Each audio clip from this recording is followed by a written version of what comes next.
I will be presenting on the efficacy of foreign aid in counterterrorism efforts.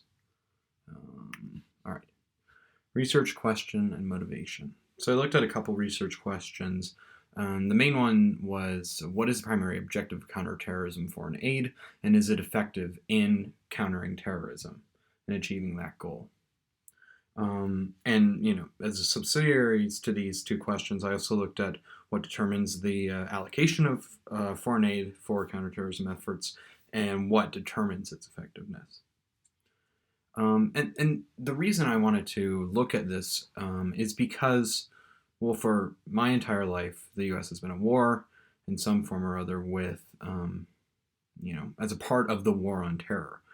And I think it's really important to look at how, not just military efforts, but also foreign aid is, affecting the success or failure of the war on terror throughout the Middle East. And the international community has shown increased interest in, foreign aid as a mechanism of counterterrorism in the past 20 years, as they have increased the official development assistance, or ODA funds, from $75.8 billion in 2000, before 9/11, to $153.4 billion in 2017.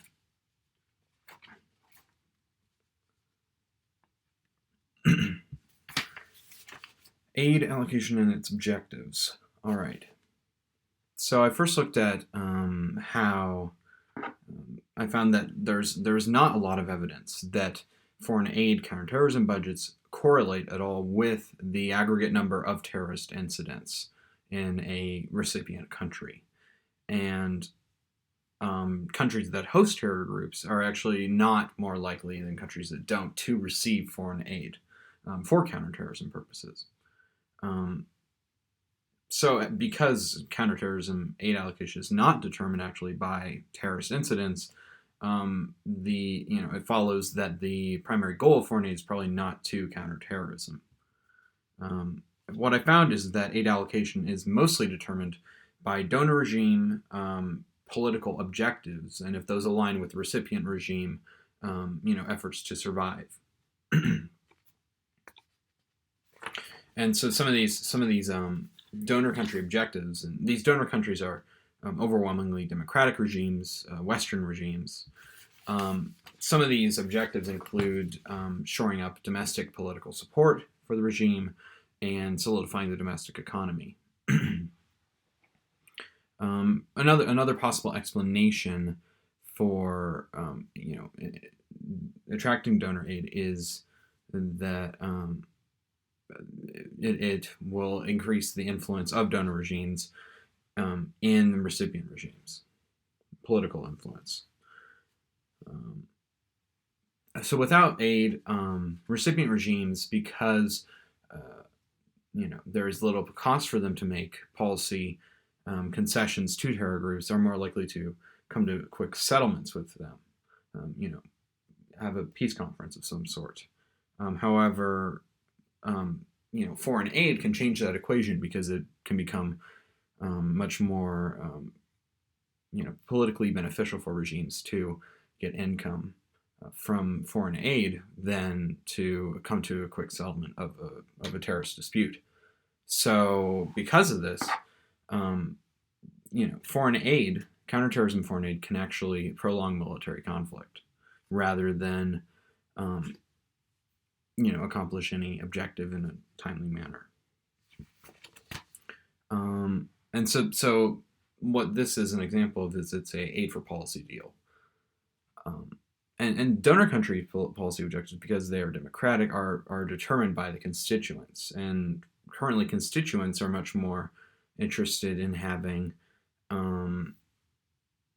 compliant foreign regimes than democratic ones. And therefore, democratization in any meaningful way is unlikely to actually fulfill donor regimes' objectives. So it is a rarity. I also looked at foreign aid effectiveness. So some theorists believe that aid can be an effective counterterrorism tool, But the overwhelming consensus is that it is not, especially in the Middle East and war on terror related examples. So one of the big problems with aid is that it acts as a separate source of income from taxes or anything else that would come domestically to recipient regimes. And what this does is it makes those recipient regimes more independent from their constituencies, and that can lead to the opposite of democratization in a way. Another problem with foreign aid is that most of the funding, and I looked at the example of Pakistan and its fight against the Taliban. Most of the funding never actually goes towards, achieving counterterrorism objectives, and it is funneled through the government in some form of corruption before it actually reaches, on the ground military action or anything else.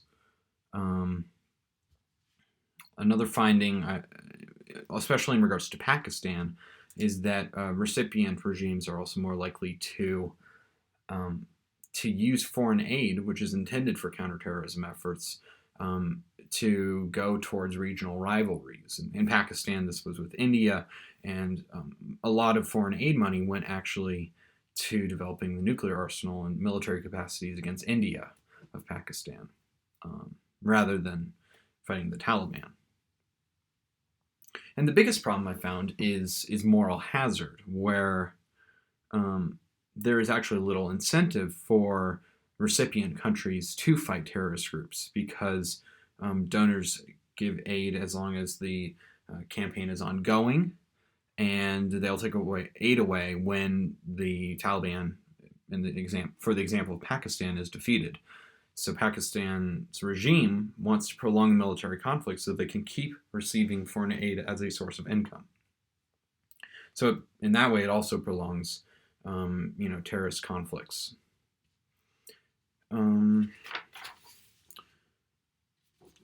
Really, aid can be effective, but only if the regime, the recipient regime, is held to account in how they spend the aid. And the most effective way for this to occur is for that recipient regime to be a democratic one, where politicians and the regime is held to account by the people, and the people generally do not want terrorist campaigns to be going on forever. So in that way, foreign aid can be effective in the presence of good governance. Some other theorists I looked at argued that counterterrorism foreign aid may actually be directed at the wrong part of the problem, and it should really be focusing on addressing the root of terrorism, which is economic and social inequality. So there's a lot of solutions there which are more focused on economic inequality, as well as political corruption, rather than military campaigns against terrorists.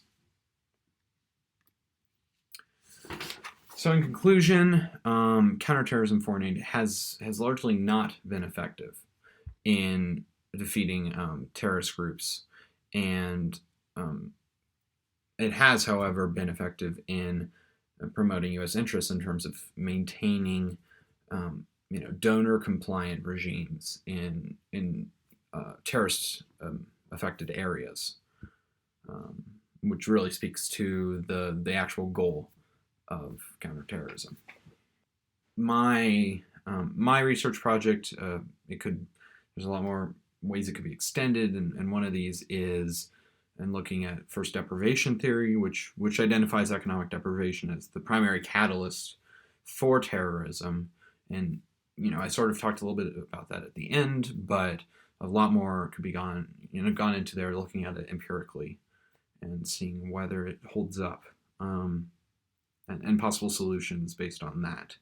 And then also selectorate theory, which looks at the incentive structure within regimes in order to identify, really what types of regimes are going to be the most effective in fighting terrorism because of the way the money trickles down through it, in a sense.